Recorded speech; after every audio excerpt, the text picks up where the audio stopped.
Durante este mes estuvimos escuchando mensajes con una pregunta. ¿Quién es este? Y la pregunta de hoy es, ¿quién es este que se levanta de entre los muertos?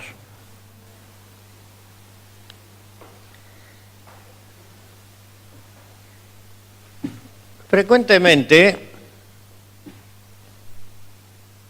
si nosotros prendemos un noticioso, sea en la radio o en la televisión, lo más probable es que nos encontremos con noticias de asesinatos, de muertes en accidentes, de muertos en catástrofes naturales, de muertos en naufragios de buques de refugiados, cosa que ocurre demasiado frecuentemente en nuestro tiempo. Pero estamos tan acostumbrados a este tipo de noticias que parece que a la mayoría de la gente le pasa por encima, les resbala, a menos que les toque de cerca. Estamos a veces insensibilizados a esto que pasa a nuestro alrededor. Ahora, ¿qué pasaría si un día hubiera una noticia contraria de que alguien que ha estado muerto ha vuelto a vivir? Posiblemente pensamos que causaría sensación en todo el mundo que los noticiosos y los diarios se ocuparían profusamente de esto, ocuparía las pantallas de televisión. Eso es lo que podríamos pensar de acuerdo a la lógica. Sin embargo, este hecho de que alguien se levantara de los muertos ha ocurrido, y sin embargo la mayoría de la gente se encoge de hombros, no lo toma en cuenta. Y aún los que lo toman en cuenta no le dan, o parece que no le dan, la importancia que merece.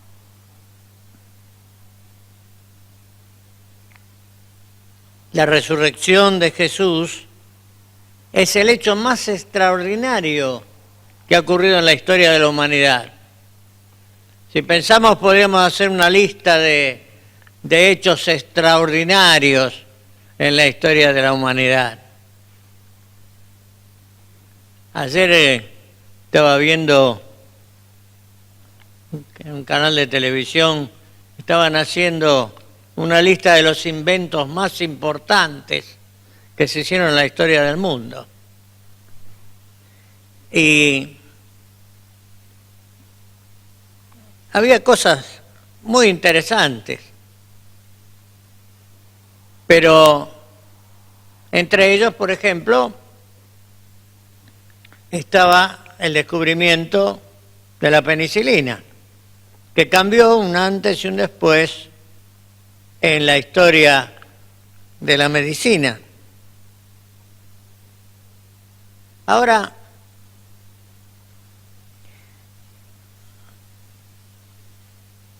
el hecho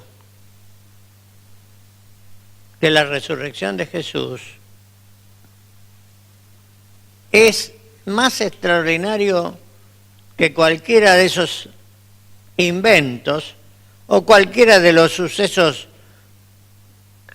que han ocurrido a través de la historia.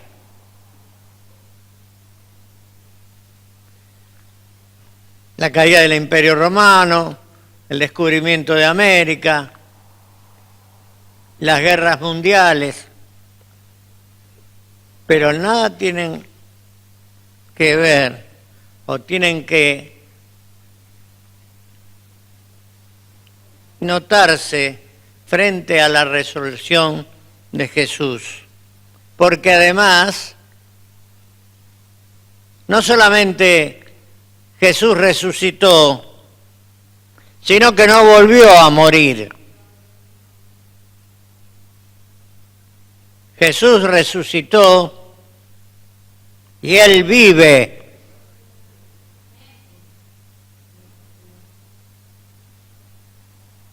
Muchas religiones tienen tumbas donde ir a adorar a sus fundadores. El cristianismo tiene una tumba vacía.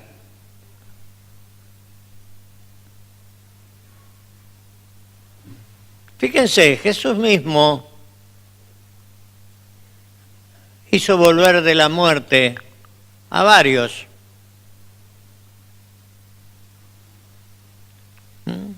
Al hijo de la viuda de Naín, a Lázaro. Pero ¿cuál es la diferencia? ¿Por qué Jesús, si bien es cierto que Él es el que hizo esas milagrosas resurrecciones, sin embargo volvieron a morir? La diferencia es que Él vive. Ahora,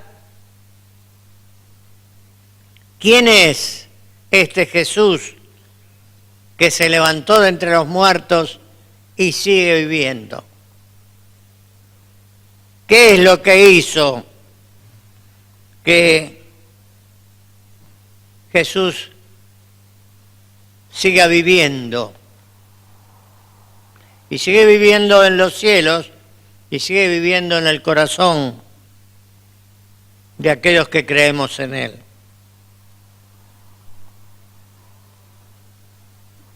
¿Quién es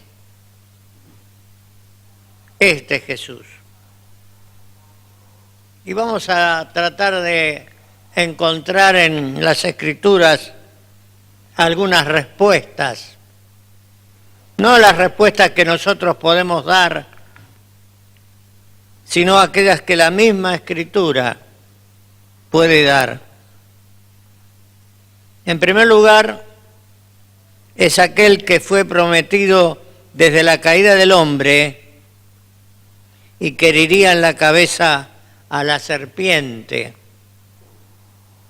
Y fue anunciado también por el profeta Isaías en el capítulo 9, en los versículos 6 y 7.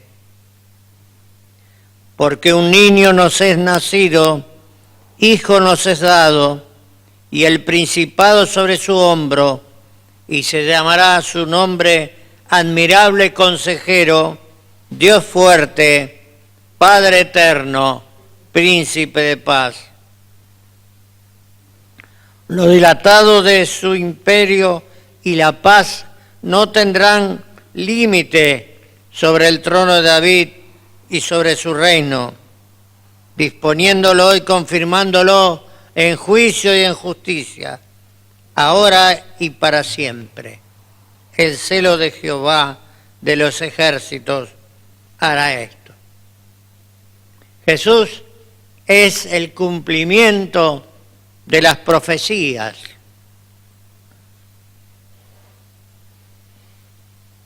No solamente estas, sino las del profeta Miqueas, en capítulo 5, versículo 2. Pero tú, Belén Efrata, pequeña para estar entre las familias de Judá, de ti me saldrá el que será Señor en Israel, y sus salidas son desde el principio, desde los días de la eternidad. Y acá encontramos algunas cosas que convendría mirar. En primer lugar, será el Señor en Israel, pero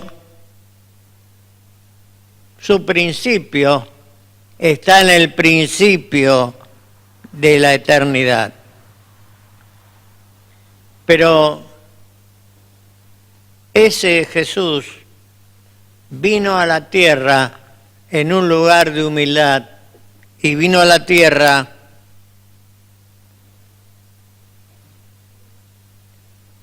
para hacer la paz. Zacarías, en el capítulo 9, el versículo 9 dice: alégrate mucho, hija de Sión, da voces de júbilo, hija de Jerusalén. He aquí tu rey vendrá a ti, justo y salvador, humilde, y cabalgando sobre un asno, sobre un pollino, hijo de asna. Y acá el profeta decía que vendría el rey, y que ese rey era justo y que era salvador. La humanidad está llena de reyes injustos.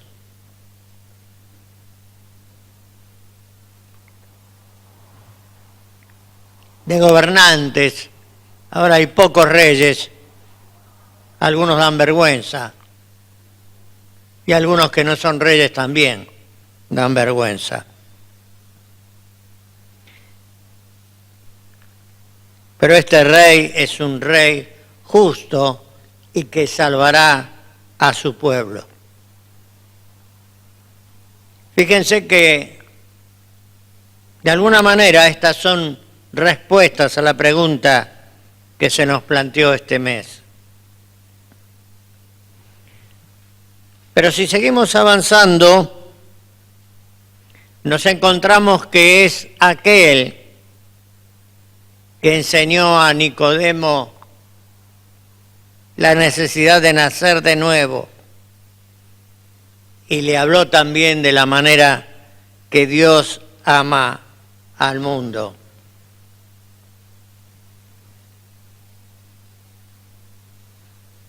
Porque de tal manera amó Dios al mundo que ha dado a su Hijo unigénito, para que todo aquel que en él crea no se pierda, mas tenga vida eterna. Porque no envió Dios a su Hijo al mundo para condenar al mundo, sino para que el mundo sea salvo por él. O sea, aquel que resucitó vino con una misión para que todo aquel que en él crea no se pierda.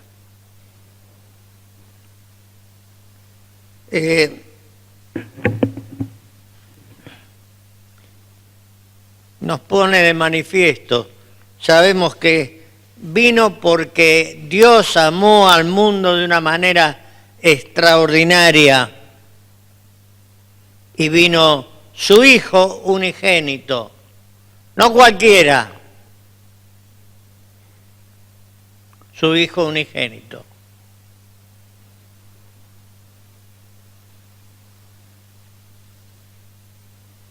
Y no lo envió para condenar al mundo, sino para que el mundo sea salvo por él.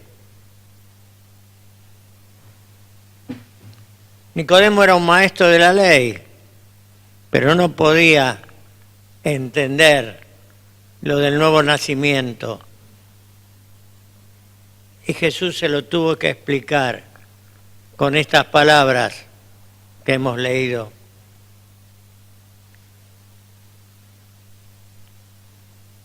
El único que puede provocar el nuevo nacimiento en nuestros corazones es este Jesús que se levantó de los muertos.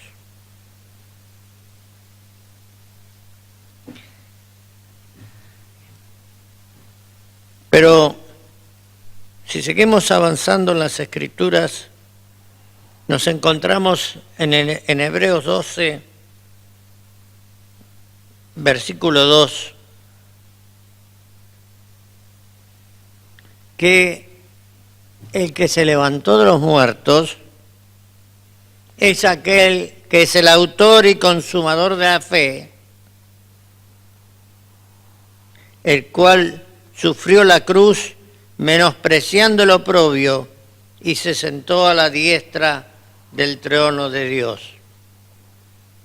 O sea, él habló con Nicodemo, pero también sufrió la cruz. Y la cruz era el oprobio, era la vergüenza, era la forma más terrible que había de producir una condena a muerte. Y Jesús sufrió eso, pero él luego se sentó y está allí, a la diestra del trono de Dios.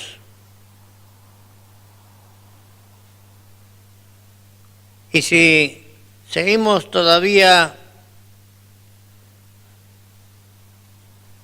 hasta el último libro del Nuevo Testamento, y vamos al capítulo 1, los versículos del 10 al 18,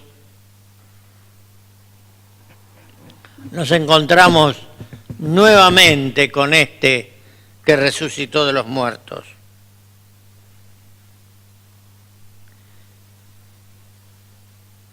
Versículo 10 dice lo siguiente: yo estaba en el Espíritu en el día del Señor y oí detrás de mí una gran voz como de trompeta que decía: yo soy el Alfa y la Omega, el primero y el último. Escribe en un libro lo que ves y envíalo a las 7 iglesias que están en Asia, a Éfeso, a Esmirna, Pérgamo, Tiatira, Sardis, Filadelfia y Laodicea. Y me volví para ver la voz del que hablaba conmigo, y vuelto vi 7 candeleros de oro, y en medio de los 7 candeleros, a uno semejante al Hijo del Hombre, vestido de una ropa que llegaba hasta los pies, y ceñido por el pecho con un cinto de oro. Su cabeza y sus cabellos eran blancos como blanca lana, como nieve, sus ojos como llama de fuego, y sus pies semejantes al bronce bruñido, refulgente como en un horno, y su voz como estruendo de muchas aguas. Tenía en su diestra 7 estrellas, de su boca salía una espada aguda de 2 filos, y su rostro era como el sol cuando resplandece en su fuerza. Cuando le vi, caí como muerto a sus pies, y él puso su diestra sobre mí diciéndome: no temas, yo soy el primero y el último, y el que vivo, y estuve muerto, mas he aquí que vivo por los siglos de los siglos. Amén. Y tengo las llaves de la muerte y del Hades. Ahí encontramos a Jesús en su gloria, a punto de dictar las cartas a aquellas iglesias. Y que es bueno que las releamos.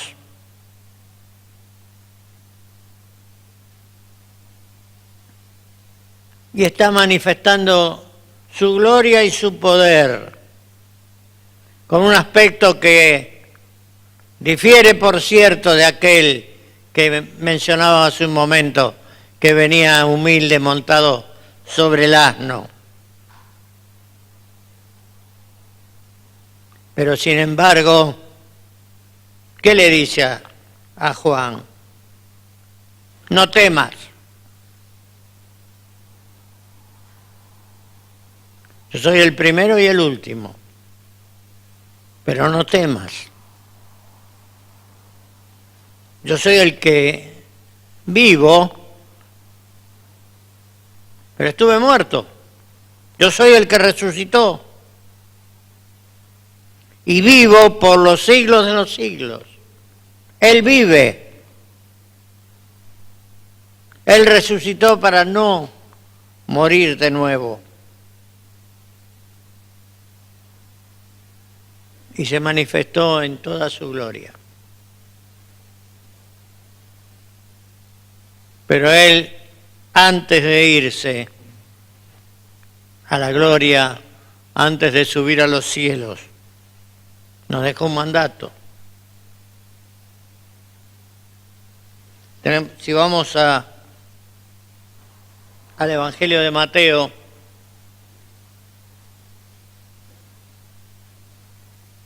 en el capítulo 28, versículos 16 al 20,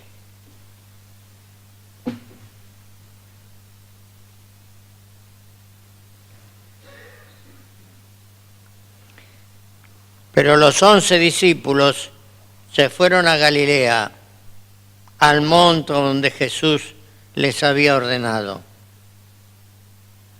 Y cuando lo vieron, le adoraron. Pero algunos dudaban. Todavía no habían afirmado su fe. Pero cuando nos encontramos con Jesús, tenemos que hacer lo que hicieron los discípulos, adorarle. Y Jesús se acercó y les habló diciendo: toda potestad me es dado en el cielo y en la tierra. Jesús tenía todo el poder, toda la fuerza. Ya entonces ahora da una indicación que era para aquellos discípulos, pero que es también para nosotros. Por tanto, id y haced discípulos a todas las naciones.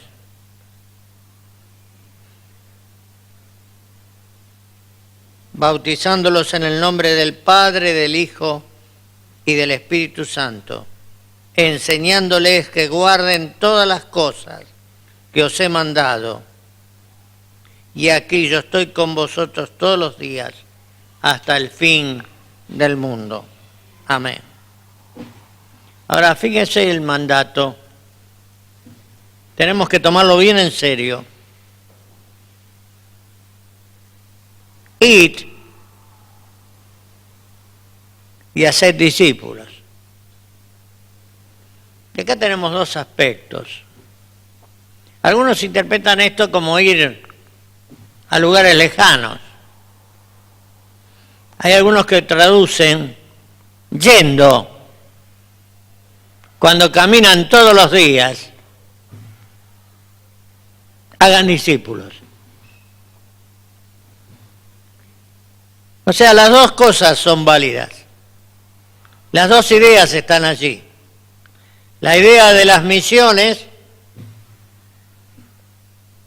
y estamos pensando en las misiones, y creo que es importante y tremendo.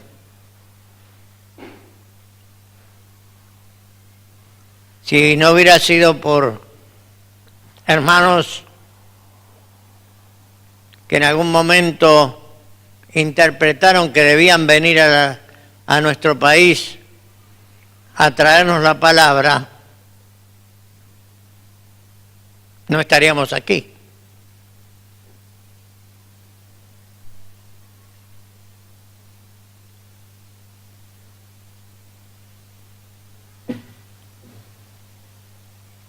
Y muchos dieron su vida por cumplir el mandato de Jesús.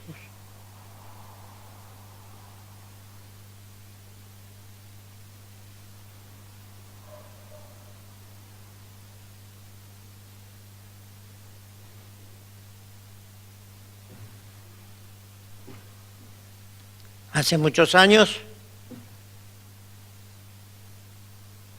Allen Gardiner y sus compañeros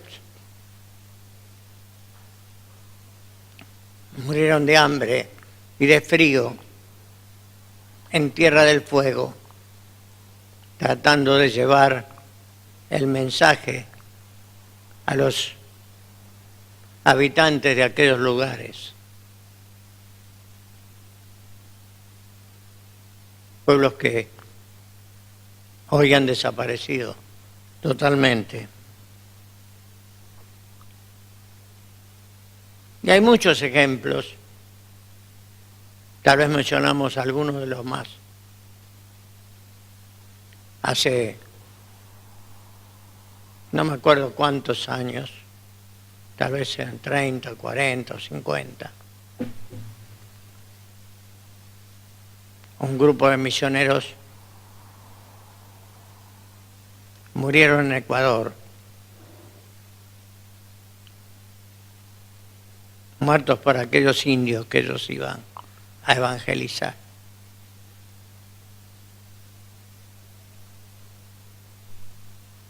Y hay otros que gastaron su vida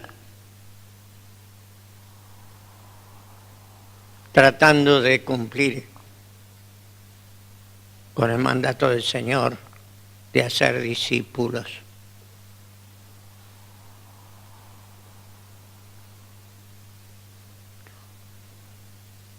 ¿Qué es un discípulo?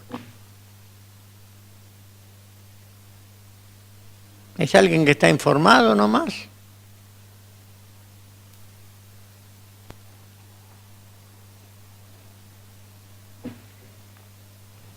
A veces en la medicina, especialmente, tal vez en otras profesiones también, se usa la palabra discípulo. Cuando decían que alguien era un discípulo de alguno de esos cirujanos famosos, ¿qué quería decir? Que era alguien que había asimilado todas las enseñanzas de ese hombre y las ponía en práctica. Hay un cuentito sobre eso. Dicen que había un señor que se acercó a uno de ellos, a uno de estos cirujanos famosos, y le dijo: sí, yo fui su discípulo. Y este hombre le dijo: sí, usted vino a alguna de mis clases, pero no es mi discípulo. Porque el hecho de haber asistido a alguna clase no le daba eso. Tenía que ser ser discípulo era una cosa mucho más profunda. Tenía que llegar a todos los aspectos de la vida.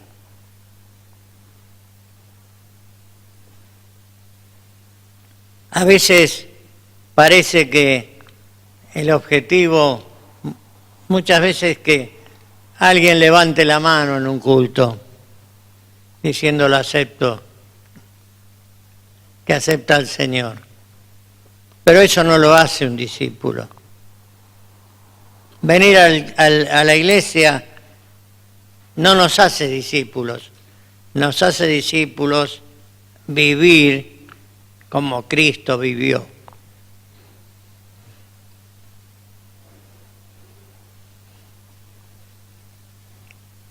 No es fácil ser discípulo.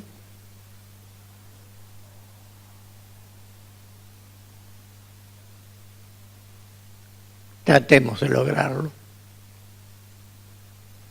Y tratemos de que la gente realmente llegue a ser discípulos del Señor.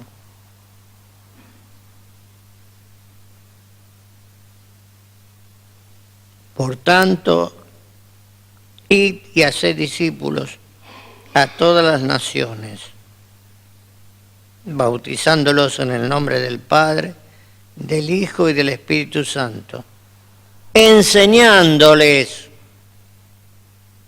que guarden todas las cosas que os he mandado.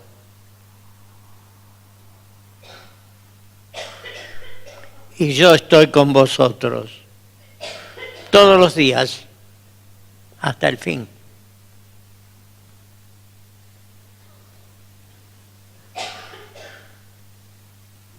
Pero Jesús todavía podemos decir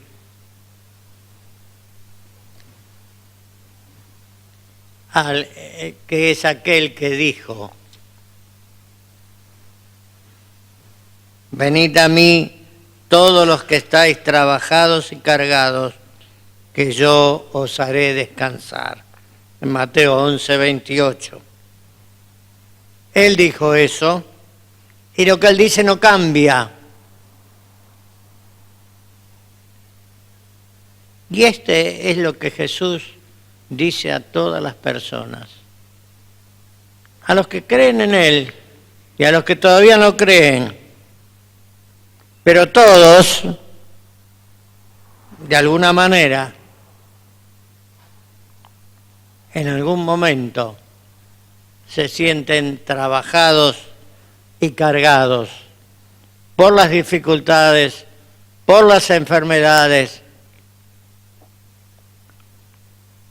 por los problemas de la vida.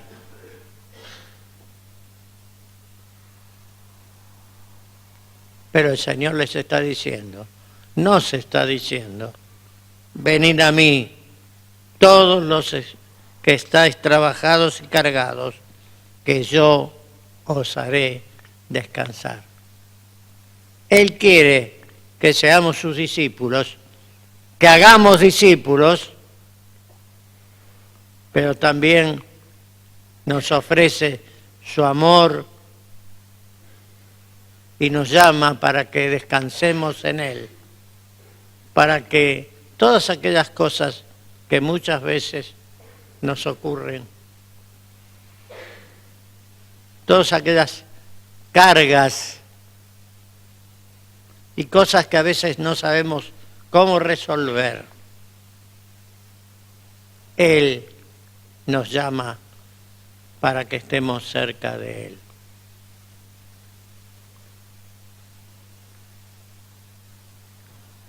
Mis hermanos, yo les invito a que consideremos estos pasajes que hemos estado leyendo y veamos en qué situación estamos, que nos pongamos el deseo de cumplir con su mandato, yendo a las misiones a lo lejos o al departamento de al lado.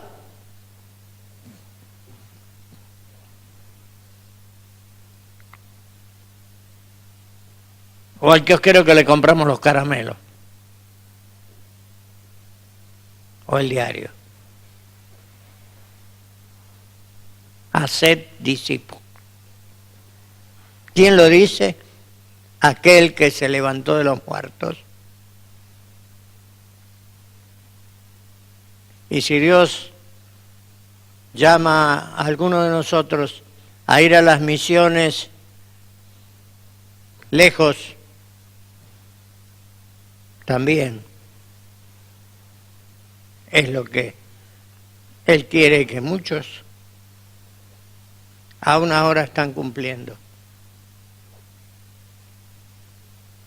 Pero se necesitan más.